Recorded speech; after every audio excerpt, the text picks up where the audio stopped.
And I believe the most important decision is to not lose money.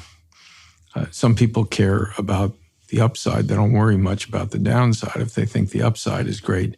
I like to start in the reverse, sort of like a doctor, do no harm.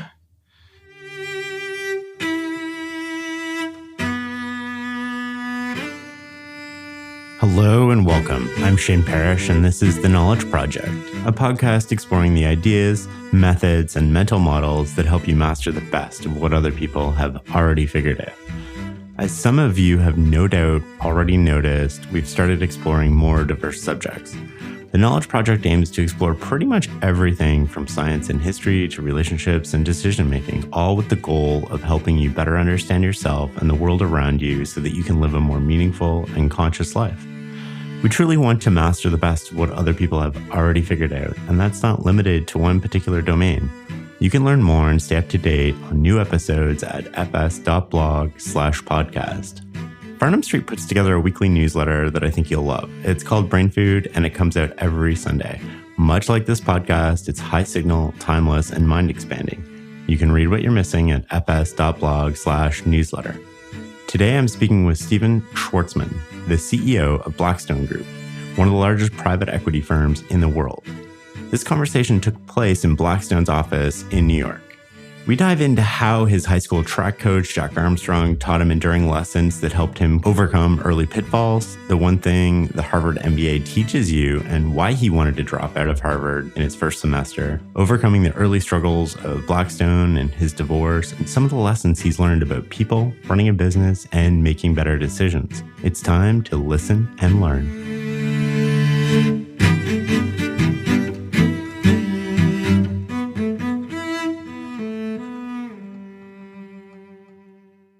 I'm so happy to be sitting down here with you today. Thank you for taking the time to do an interview.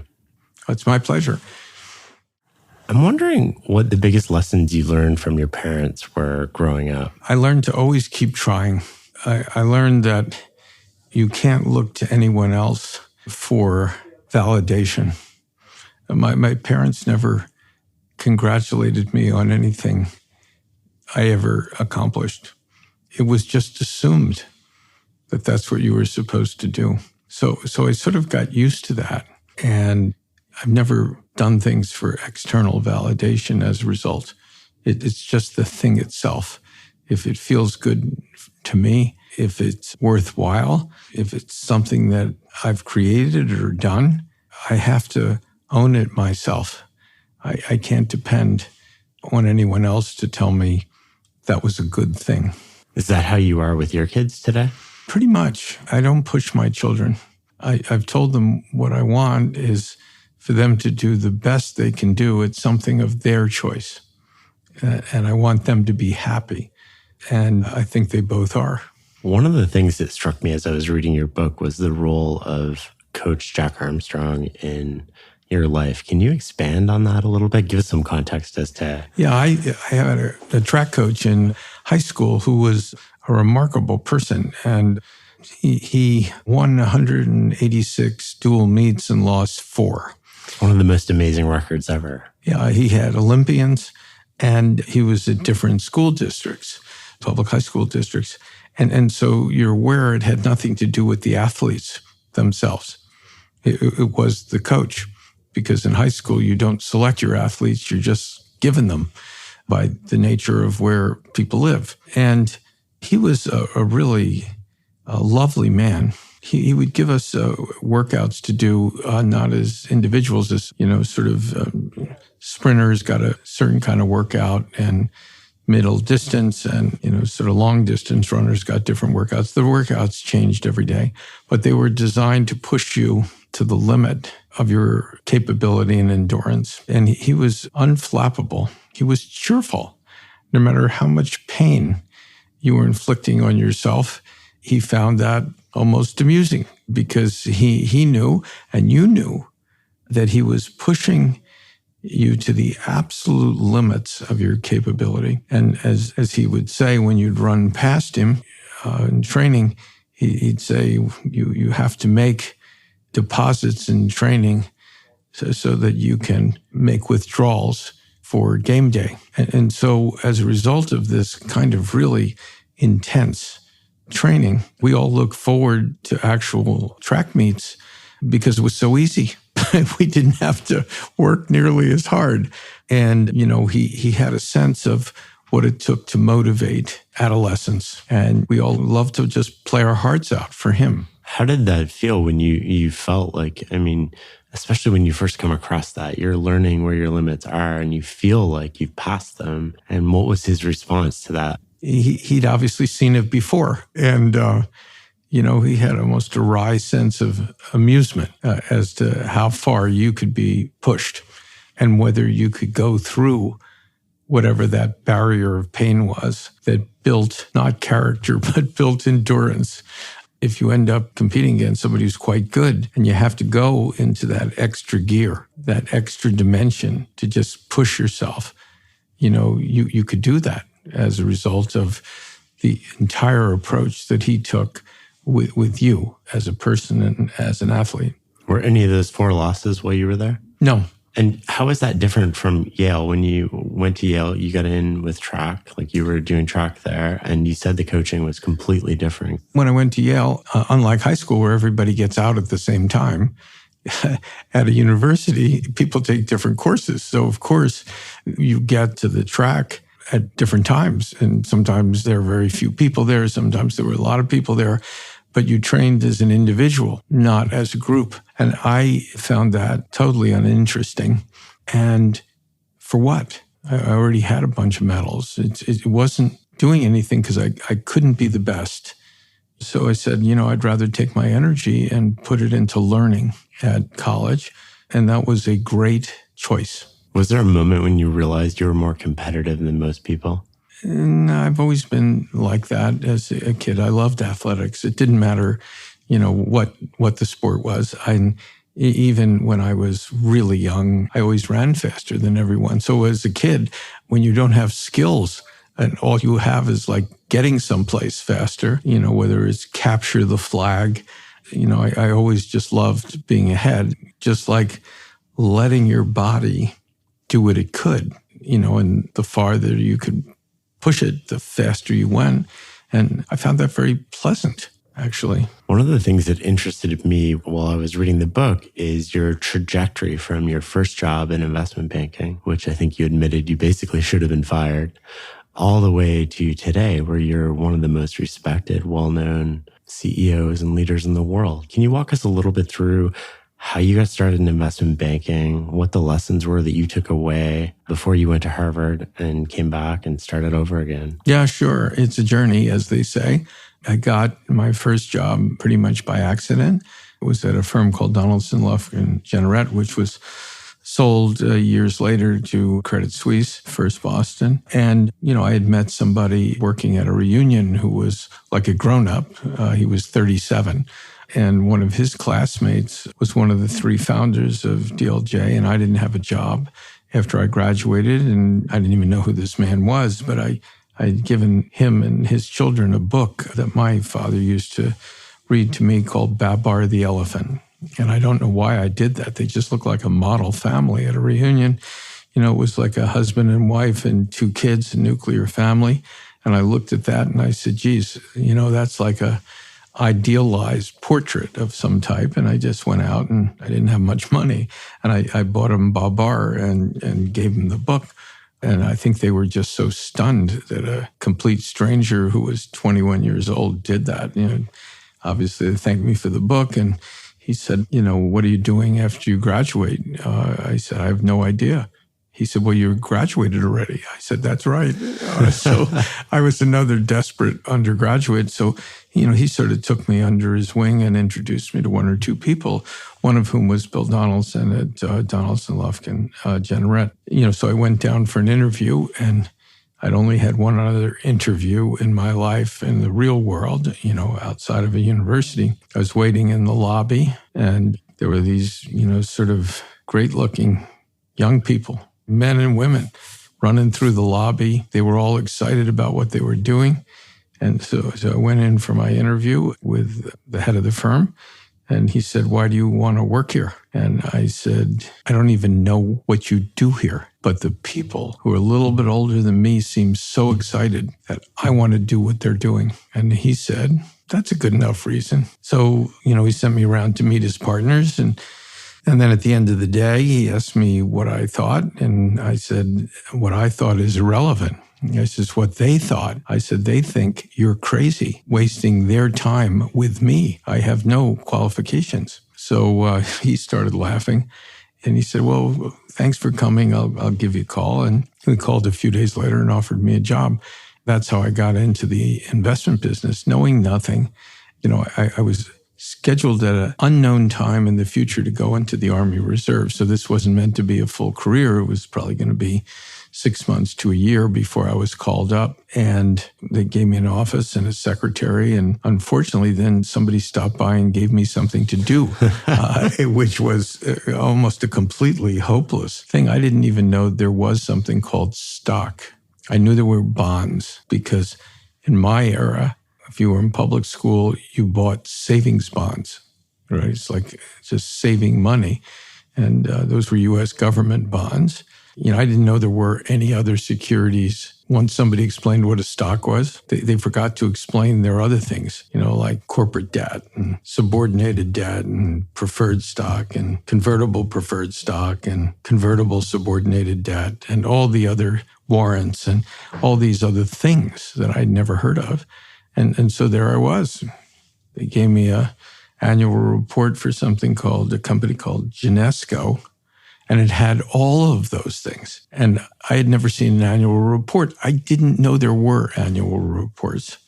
And so I just sat at my desk, and it was one of those OMG moments where I went, what in the world have I gotten myself into? And so it was 6 months of these awful situations where, basically it wasn't a culture where you could ask people. And so you were like a student who was going to class unprepared and didn't want to be called on. And so whenever the teacher was looking your way, you'd sort of duck under your desk or made pretend your papers fell on the floor.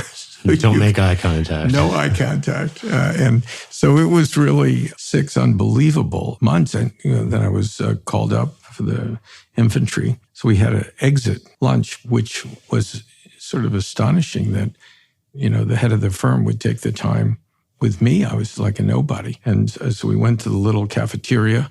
Bill said, how did you enjoy your time here? I said, well, I said, this was pretty good, but you didn't get anything from me. And I feel really bad about that. I said, I think you wasted your money. I said, why did you hire me? I had no capability. And he said, well, I have a hunch. I said, what's your hunch? He said, I think you're going to end up as the head of my firm one day. At which point, I was just sitting there completely stunned. And I said, how could you say that?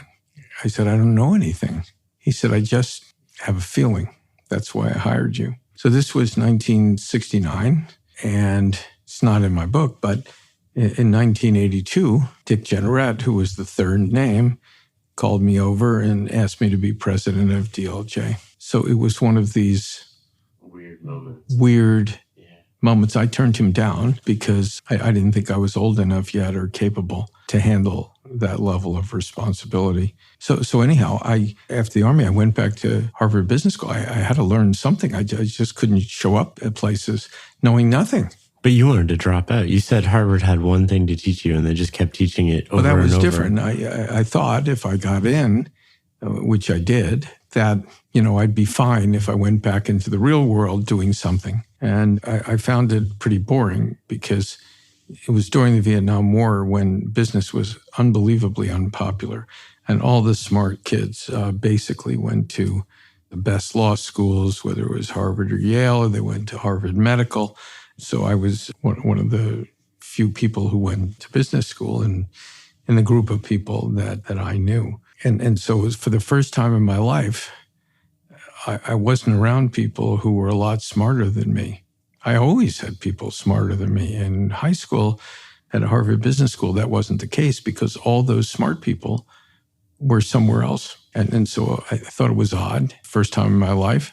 And I think it was just because the smart people went somewhere else. And I found the curriculum was sort of outmoded and the teaching wasn't very good. And, I sort of thought it was boring after a while. I got the joke, which was every course they were taking was teaching the same thing. They said it had different names, strategy, production, human relations, marketing, but it was all the same thing, which is that every piece of any integrated system has to be coordinated or else the system itself doesn't function, right? So by the time I got to December, this was like unbelievably uninteresting. Right. Plus it's cold up in Boston, and I wasn't used to that level of cold, and it was wind that would come across the river, and it was freezing and, sort of lonely. And what was I doing? So I wanted to drop out, go back to New York and do something. And, so I wrote a letter to Dick Generette and told him, I was thinking about dropping out. Would you like me to come back to the firm, which was probably hopeless anyhow, since I didn't know what I was doing the first time. And he wrote me this 6-page letter, one of the loveliest thing anybody's ever done, talking about how he wanted to drop out of Harvard Business School in the first year in December. He didn't think it was very interesting intellectually, and he was going to transfer to the economics department at Harvard and get a PhD. But he didn't, and I shouldn't leave. I should sort of gut it through, and he said, this is the right thing and don't drop out. So I didn't realize it was that suggestible.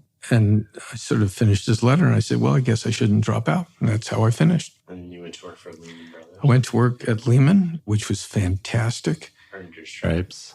Oh, my goodness. Either earned them or had them tattooed on me. I'm not sure. But in any case, it was a very interesting group of people. There were very few investment banking firms back then that really had corporate finance, and probably 6 or 8 of them. Lehman was one, and Lehman was right near the top, along with Morgan Stanley was a little more grand, and Goldman had a little more in the way of number of clients, and Lehman was probably number 3 or something. But it was 3 out of a world.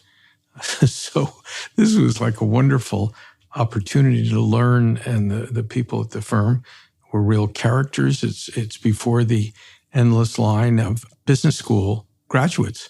To get a job at a place like Lehman, you were either an ex-CIA agent or somebody who was working, sort of an oil rig who was smart. And it was like a melange of interesting people. And it was very small. Corporate finance, we had 30 partners and 30 associates. There were none of these armies of people preparing work for other people to give to other people. There were just partners and non-partners. And so the ability to learn from somebody who allegedly knew what they were doing was really high. It was a very intensive kind of learning experience where you were given a lot of room because there was no one else there. And we had a huge client base. And so I really enjoyed it. And you had to do a lot of those calculations by hand and a lot of running around.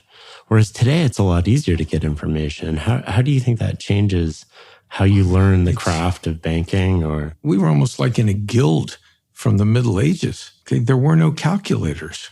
This is my lifetime, and I think I'm young. You had slide rules. You had almost no databases. If you did a project where you needed stock price endings for the month or a week, you went to the basement and they had a stack of newspapers spread out by year for like 100 years. And you just opened newspapers and you ended up being covered by newsprint. It was very excruciating work. On the other hand, it was real foundational building blocks because you had to fight for every bit of learning. It didn't just happen. Like now, people who work at our firm who are infinitely brighter than me, they just hit a button and the whole thing comes out. So it's a whole different type of learning. Do you think it changes the understanding and how you apply that too? I think it probably makes you appreciate data less. Someone who was trained in my era, every slight nuance in a number is multiplied because you had to fight to produce any number. So you felt everything viscerally. And now you can just look at it on a page and see some differences. But somehow that's different than going through the process of creating the base data, because it was much easier to use your mind to search through that, because you completely understood where every number came from as it was being produced. That's different than having it instantaneously produced.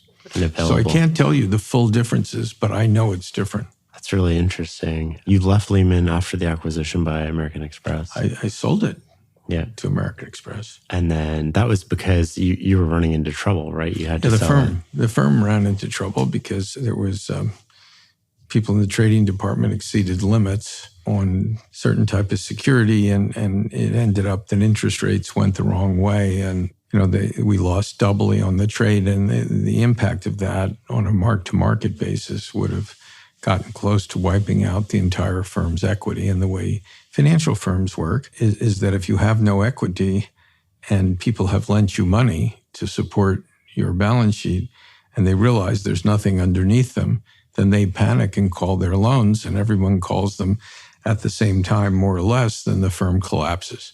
And so that's what we were facing. So it's important that you either bring in additional capital very quickly before anybody knows you have that kind of severe problem, or you have to end up, selling the firm on sort of almost a fire sale basis, so that the acquiring institution, which is larger, basically provides the same function as putting equity in. They're guaranteeing the rest of your balance sheet. So that was the position we found ourselves in, and I sold the firm to American Express. And then you started with Pete Peterson. You started where we are today. Yeah, it took a year to get out. That's a long story, but then we started Blackstone in officially October 1st, 1985. What was that like? I remember reading in the book, and you had an empty office.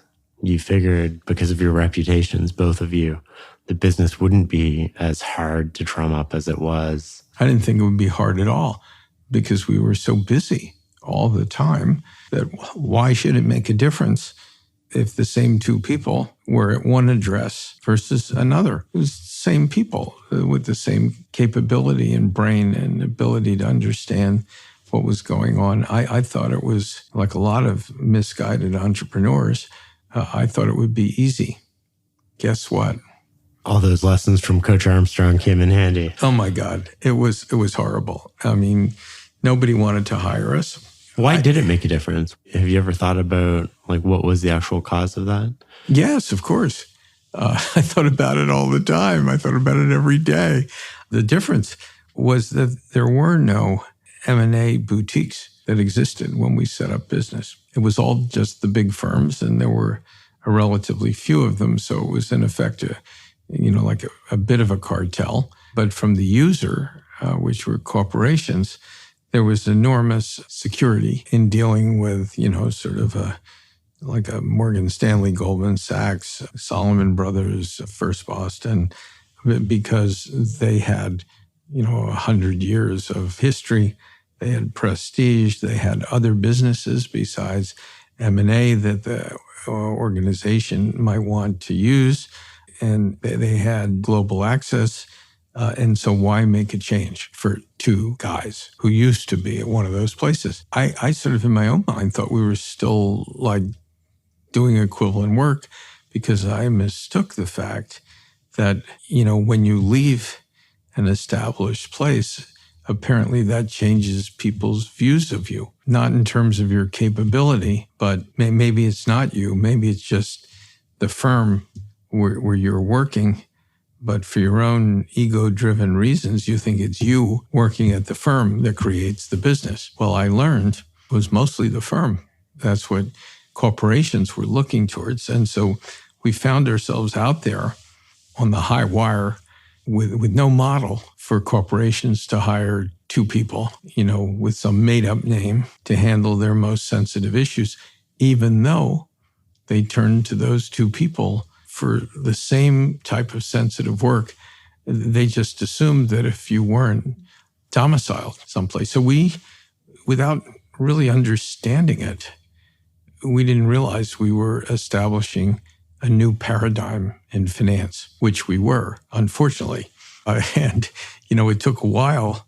I remember when we got our first assignment, it was from Squibb, which was a pharmaceutical company, for $50,000, which was less than the smallest legal bill I had ever gotten on a transaction. But $50,000, we started with $400,000 total capital, $200 from each of us. And when you're an entrepreneur and you start something, the first day you start losing money because you're paying the rent. And, if you need furniture, you either buy it or you rent it. So you're losing more money. And at that point, you needed telephones, landlines, because they didn't have cell phones then. So now you're paying the phone company. And then you have the insurance.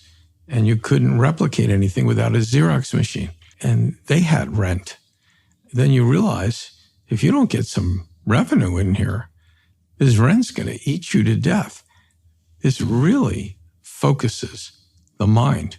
As you can tell by my voice and my recollection, I have no trouble recreating the feelings of complete fear of failure. Now, at the same time, in your personal life, you're trying to raise some kids. Is this pre or post-divorce? That's Pre-divorce. And so how did you harmonize that sort of the struggle and busy life of building what would go on to become one of the world's biggest businesses and a family and kids? On one level, it's a little easier because you're not so busy, right? Because you don't have any business. So you have more time for your family. On the other hand, the sense of impending doom is so refined that it's hard to be emotionally present when you're worried about completely wiping out financially. So at the very beginning, it's not hard from a time commitment perspective.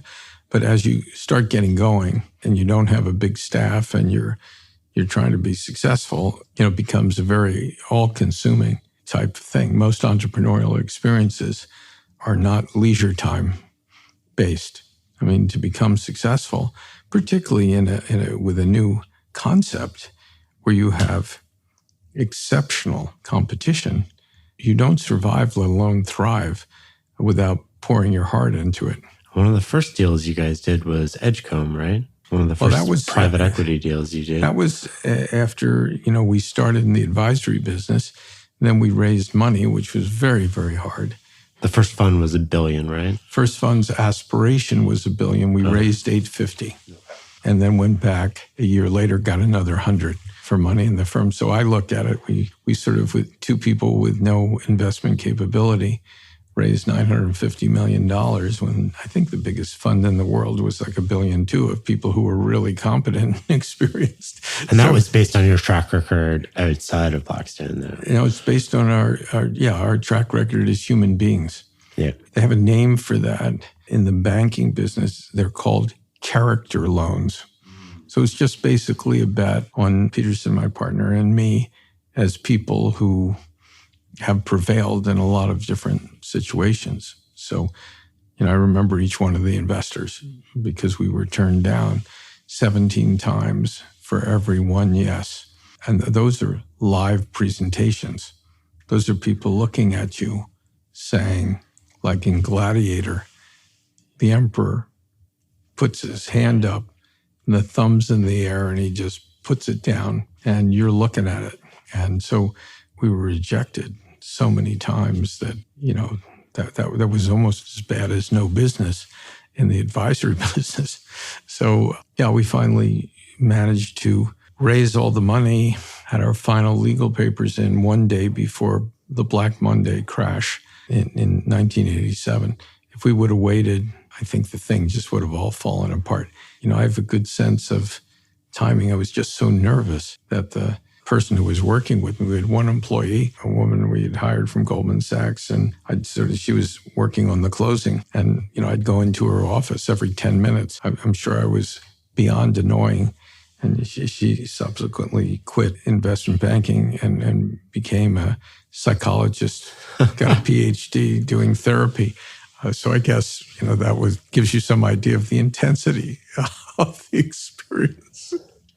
And one of the first investments out of that fund, Edgecombe, went south, and you decided to pay back the investors and the bank. Yeah, the deal went bad because I was inexperienced and I made a bad call in terms of proceeding with the partner who had originated the deal at the firm.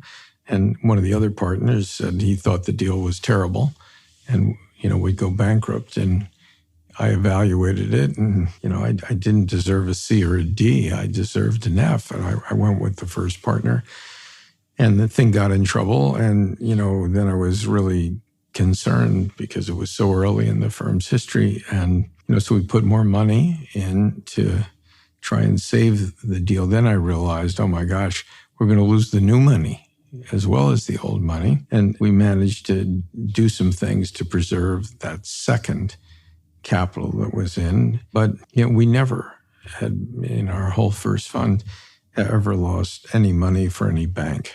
And, we've almost never in the firm's history lost money for any bank. So if you ever had something bad happen, you would absorb that pain as the equity. Where does that come from? That seems uncommon, that you would take the hit when you don't have to.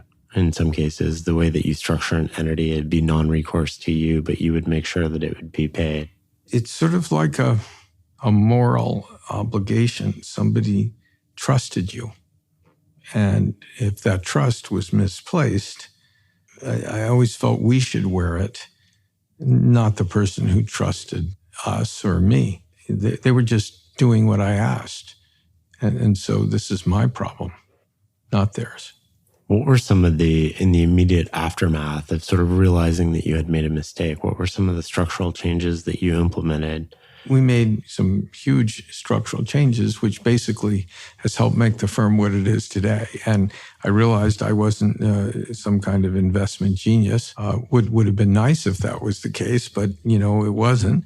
And so I realized the best way, I thought, to make decisions, which was to get all the partners together around a table when any proposal comes in, make sure the proposal is written up and all the risks are laid out with what the team thought the outcome of those risks would be if the risks materialized, and then have each of the people around the table, in effect, attack that thesis and look at each of those risks and any other risks that they thought and give their own view of where they thought things would come out.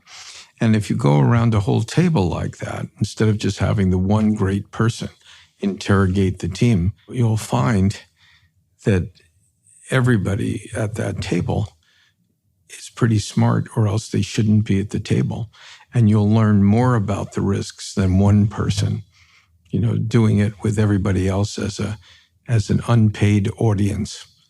They write it up, they come back, they send us the stuff in writing, hopefully 2 days before we have a meeting so we can read it and absorb it. And nobody has a chance to blow something by us with flip charts or, people in finance are good talkers.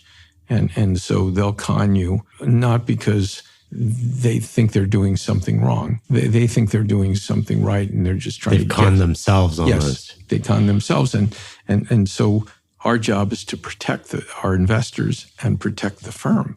And what that does, by the time we have 2 or 3 meetings on the same thing, we really understand what those risks are. And I believe the most important decision is to not lose money. Some people care about the upside. They don't worry much about the downside if they think the upside is great. I like to start in the reverse, sort of like a doctor, do no harm. So if you lose a lot of money, then you have to have a really great deal next to make it up. You're better off never losing. And then if you have the same upside somebody else does, then you do much better over time. So that was the theory of the case, and that's how we operate still. Today, it's 34 years later, and that system is great because what happens is the people on the team don't feel the weight of a decision because they're not making the decision. Everybody at the table knows what those 2 or 3 key drivers are. And usually in about 90% of the cases, if something goes wrong with the investment, it's about those risk factors. And we got them wrong. The team didn't get them wrong. We all got it wrong. And so if that's the case and the outcome is suboptimal, the team doesn't get blame. So this kind of intellectually rigorous culture that comes at everything basically frees everybody up. It's a protective system. So it's comfortable to work there at the firm because it's not somebody's fault if it doesn't go well. We missed it. How often are those 3 or 4 key drivers related to the nature of the business versus the structure of the deal? Well, the structure of the deal, you learn how to protect capital pretty easily. That's not so hard. The first rule is never meet a maturity. So if you're borrowing money, you can almost always pay the interest. In almost every case, you analyze it and you see how bad the company performed in previous recessions, and then you take a discount from that and you'll pay your interest. Where you get in massive trouble is if during that kind of economic period, you basically have to refinance your debt. And then people look at how miserable the company's doing and they say, well, it's good that you want to refinance your debt. I don't want to lend you money now. And then you're done. I mean, you do make mistakes occasionally. What do you do after as a team or an organization to not only have that team learn, but how do you disseminate that information all over the world so that you don't end up we have weekly meetings with each of our groups. And when something goes wrong, we can talk about what we missed. And, we'll talk in different groups. We'll talk among the partners and say, well, how did we miss that? And is there something wrong with our process? Or did somebody not tell us something was going wrong? Do we not have enough of an early warning system? We basically try and do a diagnostic of everything that doesn't work out, the way it should. And running a great organization is an exercise in lifetime learning of things that didn't work out so you can change the process. The objective isn't to blame anybody. It's to develop new rules so you don't visit the same mistake twice. You said in your book, the best executives are made, not born. How do you go about making executives? Well, you train them and you coach them and you have them discuss with you difficult situations where they're not sure where to go. Because sometimes being executives has to do with making the best bad choice that you can. You have a situation that has to be resolved. There are 2 or 3 different ways to do it. Nobody likes to do that in isolation, and you don't want them to, because the objective is to mobilize experience and judgment to help people. So once they've been through that, of course, then they've learned some stuff. That's why when you're older, you're usually a better executive than when you're in your 30s. When you're in your 30s, if I remember correctly, you really think you're very smart. I think I was the smartest at 32 or 33. I was really smart. And then I realized perhaps I wasn't so smart at all as I kept looking at things that I learned as I got older. You have a grading system for people that came out in the book, which was, I think you just talked about 7, 8, 9, and 10. Can you sort of walk us through the differences between 7, 8, 9, and 10, and then how you go about spotting 10s when you're trying to attract talent? Yeah, I'll start in reverse if I could, because that's the most fun. Yeah. Trying to find somebody who's a 10, and there aren't that many 10s. A 10 can do just about anything. It's sort of like a LeBron or a Steph Curry, or a Michael Jordan. Why are they 10s? Because they can score at will. They're great ball handlers. They get great rebounds. They can see a whole court. They can pass the ball for assists. There is no facet of the game they can't do as well or better than anyone else. And people who are in that position create championships. So I was giving you a sports analogy, and it's the same in the business world. There are just some people who have that sixth sense of what's going on in their area. They can sense danger. They can see opportunity. They know how to hire people. They inspire loyalty. They tend to be really nice people as a rule, and they can build enormous businesses where there's none. Or they can take an existing business and dramatically accelerate its growth. So that's a 10. They can play all positions at the top level. A 9 is like really good person. They can execute anything. They're clever. They're hardworking. They're reliable. You can put them in charge of something where you describe the situation and they can pretty much bring it home without coaching. And so 9s are great, but 9s can't do what 10s can do, right? They're not franchise determinative, Right. like a 10. And below 9, you have 8s who do what they're told.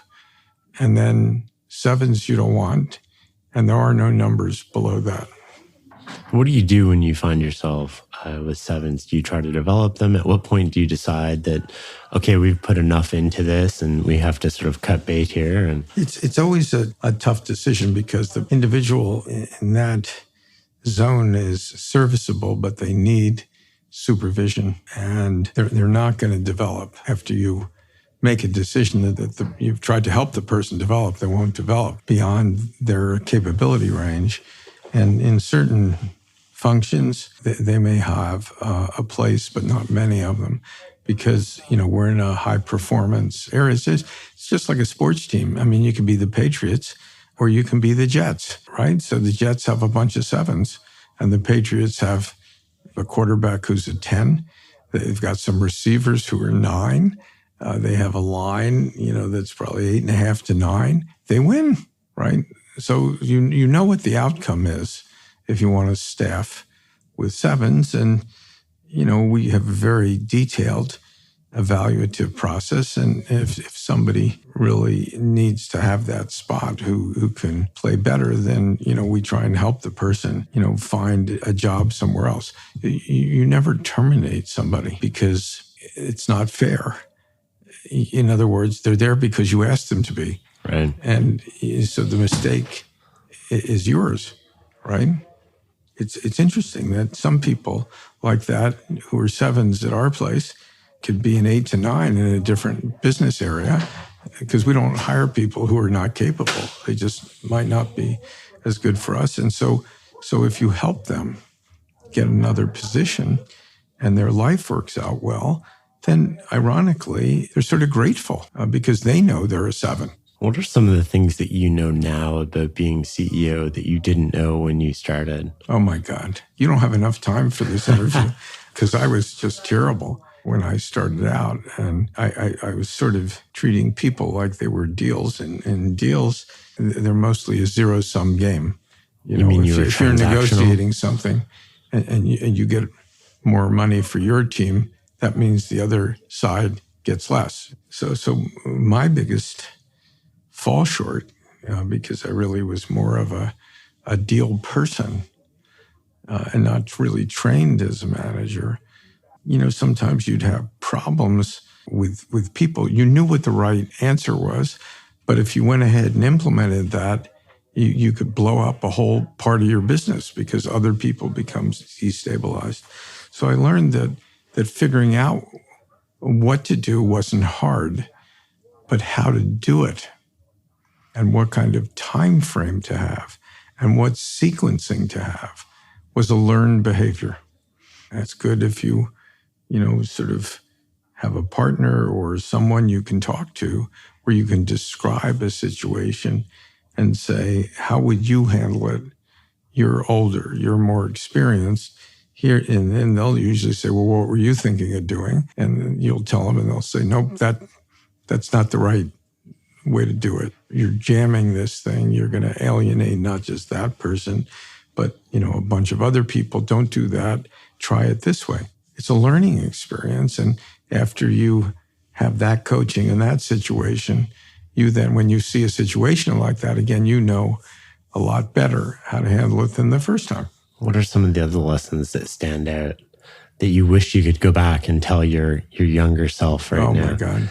About running a company? Never compromise when you're hiring people. Good enough is not good. And people need to be trained. You can't assume they know things just because they tell you they do. And so the whole onboarding, quality control, psychological comfort of knowing what you're doing is axiomatic. And when you start something, you just assume because you know it and they say they know it, there's not any reason to push that further. People are sometimes delusional about their own capabilities. Are there ways of getting that truth out of people? There are ways if you know them well. Right. If you don't know them at all, It's really hard. it's hard. And sometimes bad apples just get passed around because the legal system says you can't tell the truth about them. And internally, how do you set up a culture where you can tell people the truth and give them the information and feedback? That's easy. You just declare that's what we're doing. And, we set up a 360-degree review. You'd have, sort of upward reviews, peer reviews, and downward reviews. So if you have 20 people commenting on your capabilities, we had roughly 25 different categories that people were reviewed on. And this was all done anonymously. So you've got so many observation points that if one person didn't like somebody, their one dislike was overwhelmed by 24 really liked them. So if everything's done in that kind of mechanical, anonymous way, you don't have trouble figuring out how good people are. Switching gears a little bit, one of the things you said in the book that struck me, and I've been thinking about it, and I'm wondering if you can expand on it, is you said it's as easy to do something big as it is to do something small. Can you expand on that? Yeah, sure. You only have one shot to do something. And if you're focusing on doing something with your life, if you make a choice, that cuts off other choices. So you ought to wait until you find something that's really worthy of the effort, because you're going to be making a heroic effort in any case. You should find a really big idea addressing a really big opportunity, because then if you win huge, but you also can excite other people to go on the journey with you. If you have some very small idea, who's going to really join you for that? There's not that much room at the inn to compensate people. But if you have a big vision with something that looks like it's pretty much a sure thing, because entrepreneurs don't really like taking risk. People who write about them and report on them think they're taking risk. But the person who's actually betting their life really thinks it's going to work. Or else why would you bet your life? Having a vision to do something unique in a huge field where all the trends are going your way, that's where you should spend your time, because you win on every level. Easier to recruit people. The success is really big. You can keep growing within that field because the field is huge. And if you catch a wave or a cycle, this is really, it's how we built the firm. I want to talk about the financial crisis and you as one of the largest real estate holders in the world. And not only that, sort of like today and interest rates a little bit. But you also said in the book, and this struck me as really interesting and counterintuitive, you said worrying is liberating. Can you walk me through your thinking on that? If you are constantly worried about what can go wrong, and you sort of have a pretty good idea of what it would be, it enables you not to do things that get yourself into peril. And it enables you to price things in a better way. And once you've figured out the correct action step, then life is good. Does that transfer into your personal life as well? Or is it just a business, in the business sense of worrying about what could go wrong? Personal life is different. That's more foundational. In other words, if you're with the right person or you're doing something that you love, you don't have to worry about the downside. Those are choices that if you make them wrong, you find you can't fix them. Can we dive into your divorce here for a second on getting that wrong? What are some of the lessons you learned from your first marriage? That's interesting. Well, you learn that people change over time and that objectives could be different and personalities change one way or another. And, it's hard when you're trying to match two people for 60 years. If you think about it, that's an almost impossible equation to do in your 20s. But I think it's easier to make good choices when you're older and you have a better sense of yourself. I got married when I was 24. Now I realize I was pretty young. I thought it was pretty old. And so, you go through changes, and that's not surprising. I appreciate your willingness to discuss that. I want to talk about the financial crisis. So in the 2008, you saw this coming, but not only did you see it coming, what was really interesting to me at the time, and I was reminded of it reading your book, is you also did one of the largest real estate deals in history leading up to it. Yeah. Can you walk me through some of your thinking, not only in doing a deal, your inputs into how the environment was changing and evolving, and then your sort of roll through the crisis all the way up to, as you detail in the book, talking to Hank Paulson and... Well, yeah, you could sort of feel that things were getting pretty hot. I remember going to one sort of small conference with some of the biggest pension funds in the world. And, I was on a panel with another guy from private equity who's quite a good investor. And, two of the biggest corporations in the world. And the moderator was talking about how private equity was so competitive compared to one of these companies in terms of buying assets because our cost of capital was so much lower. And they were comparing us with a AAA company. So how could our cost of capital be lower than a AAA? And I was sitting there going, somebody just asked that question as if it's reality.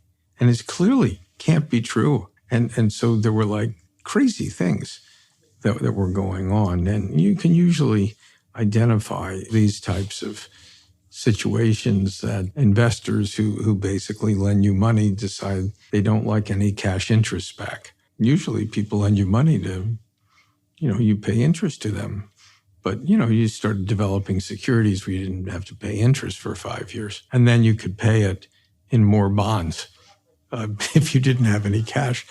And so, I had a pretty good sense that something bad was going to happen. And I didn't know what, but I knew something, and it wasn't that far away. And because these periods of excess start building, and that building accelerates, it's almost like you can just see it in front of you, almost like sort of some kind of mountain. And there it is.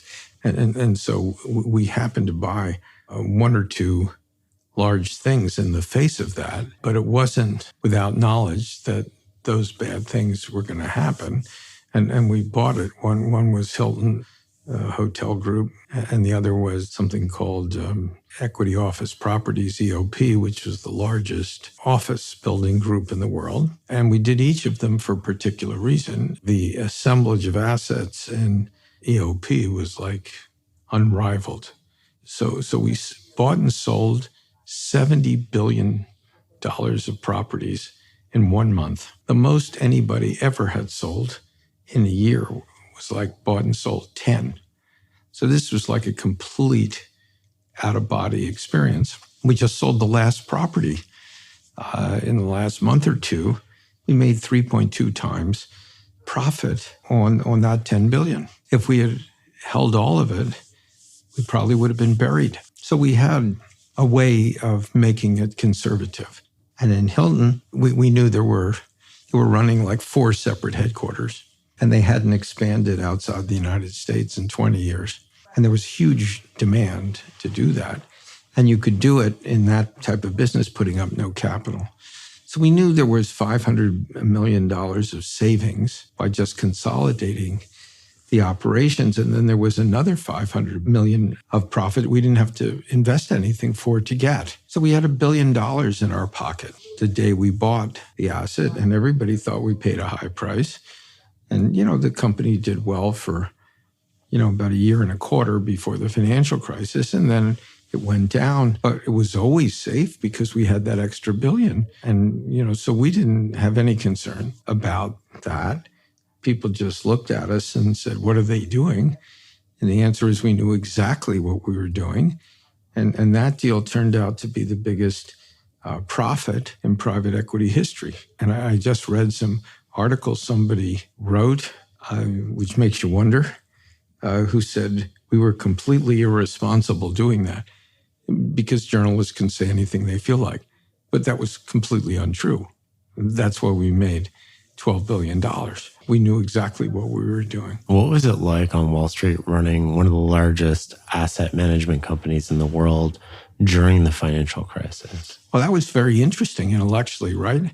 Because all of a sudden everything was going down. And that was part of the massive deleveraging in the financial markets. And the reason things go down is if everybody's deleveraging, which means everybody's selling, and there's hardly anybody buying, the law of supply and demand will just collapse prices. And if you believe that a price every day is the inherent value of something, you can really get freaked out.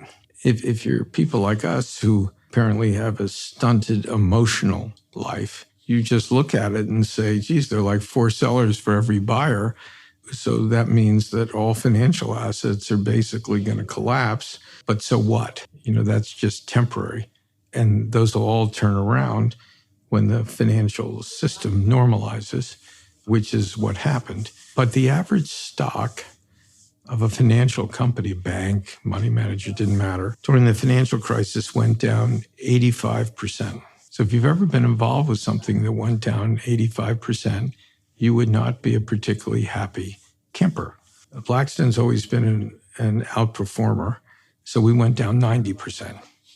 Yeah, you were down to like $3 or something. $3.55.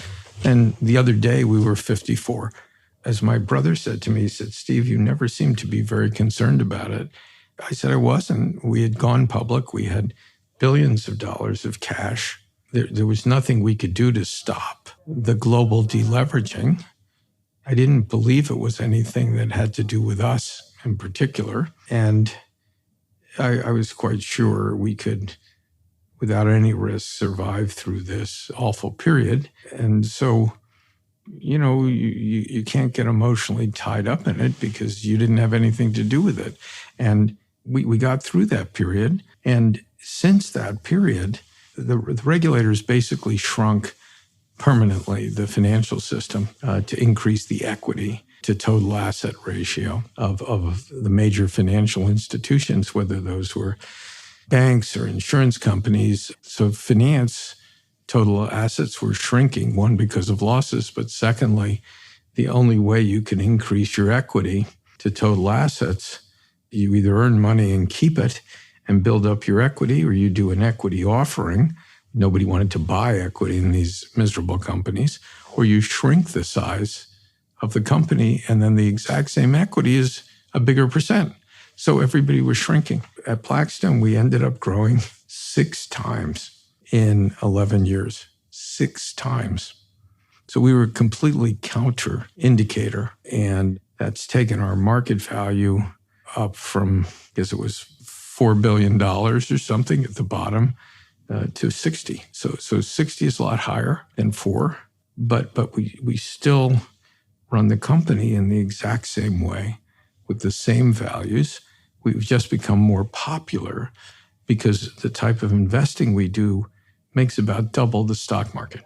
So if you do that for decades, eventually people will discover you and say, would I rather earn double or half? And it takes a decade or two to convince them that double is better because they think it's somehow an accident, like a magic trick, which it's not. So then they say, okay, I give up. I'm going to join this party. These are all people very good to have at a party. They have lots and lots and lots and lots of money, and they give it to us, and we give them, those type of returns, and everybody's happy. When you think about running the company, how much of it do you think of on a deal basis? This might make sense, but we want to save some dry powder and be opportunistic.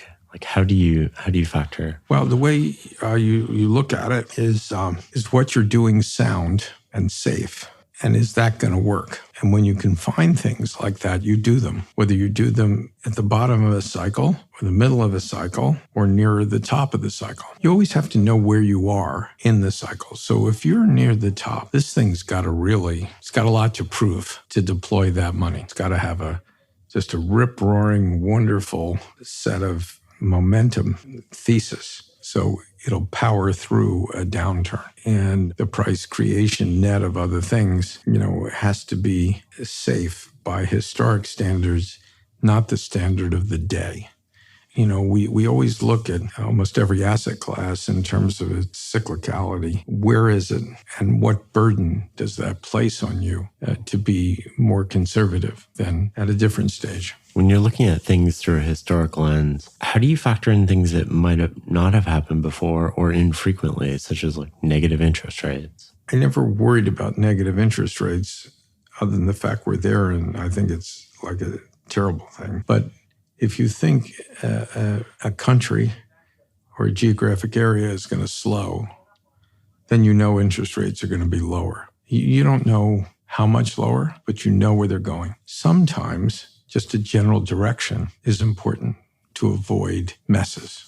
How do you see real estate in the U.S. playing out over the next 5 years? Commercial property in the sense of not a lot of dry powder from a monetary perspective? Well, real estate is a supply and demand type of business. And the place you get in trouble typically is when there's a lot of supply coming in, either in a geographic area or an asset class, or both. So the lovely thing about real estate, it's the slowest moving asset class you could ever find, because supply takes around 3 years to manifest itself. And 100% of supply is visible because you can't build anything without filing for permits. And those permits get published, so you know what 100% of supply is. In terms of demand for rentals and other types of units, those get produced every month. And so unlike investing in a company that makes semiconductors, where you could wake up one day and find out that somebody secretly has been developing something that's 10 times faster than your semiconductors, so you're basically been put out of business. You don't even know what's happening. In real estate, you got 3 years to think about it, at least. Very slow cycles. And your job is, if you're in one of those bad areas where everybody's optimistic and they're piling on supply, you sell yours to people and you're gone. That's what you do. It's pretty simple. And those rules of supply and demand almost always end up taking people down who are optimists. I think that's a good place to end it. Thank you so much for taking the time. Okay. Great to see you.